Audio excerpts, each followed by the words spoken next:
Hey everybody, just a little update on this 12 string again. Today I started working on the neck and putting the frets on there. First I did a little, took some 800 and then 1200 grit or 1500 grit sandpaper, wet dry sandpaper, and went over it, and got it to a point to where I'm ready to polish it, but since I got a lot of work to do on the frets, I'm not going to polish it till later. And then today I started working on the frets. As you can see, I've done a few of them. And I got a little bit more to go, and then I'm going to come back and, even these things up. These things have to be undercut because you see we've got the purfling and the binding that goes up into the fretboard, so you want the frets to go beyond that. And then yesterday I put 3 more coats of clear coat on this puppy. And it's starting to look pretty good. It's got its own character. So I'm going to continue working on this, finish these frets, and then I'll level them and clean them up, polish them, get everything really just the way I want it on the frets, and then I'll go ahead and polish the neck, the head, and the entire neck. And then I'll put the tuners on there. Moving along here, we just put the Grovers on.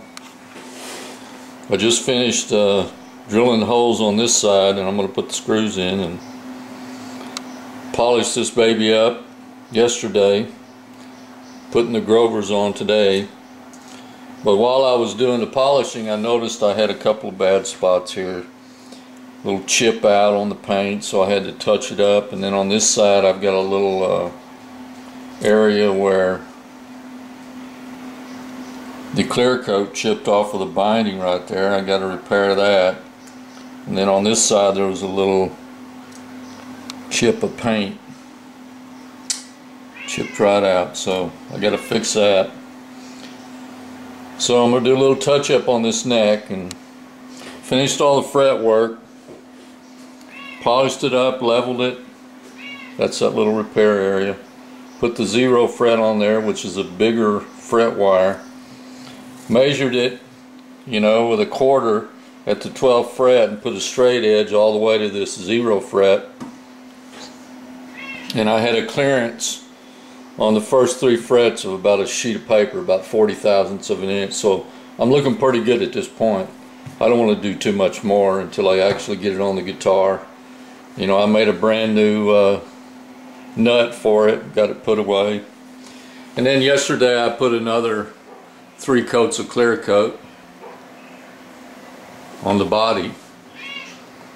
And I noticed a couple of spots that I need to clean, so I'm going to have to sand this thing down with some 320. And just to get it flat and even again. And then we're gonna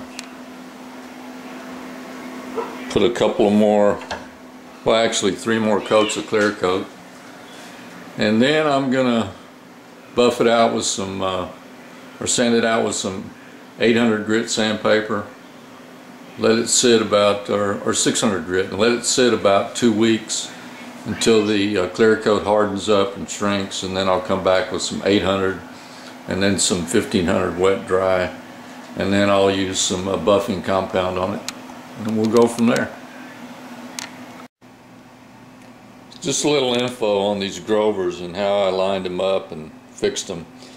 What I did was I put one side in, and then I used a straight edge to get them straight, and then I went ahead and put these collars and threaded collars in and snugged them down a little bit, and then went back with a straight edge, make sure they're straight, and then went down and tightened them a little bit more. And then I came back to this side and used a drill bit. In fact, this drill bit, I have a whole set of them, so I went ahead and made sure that this drill bit was the right size for the nut that goes in, for the screw that goes in these. And then I came back with a drill, pre-measured the pre-measured the distance, you know, including the Grover itself and the screw and the hole, so I wouldn't go too far. And then I drilled them and then tightened up the screws. Instead of doing it the other way, a lot of times people will straighten these up and then they'll go ahead and drill the holes without you know, snugging these puppies down, and they can move. So here we are. We got the complete set of 12 on here. These things are really nice. More to come. Thanks for watching.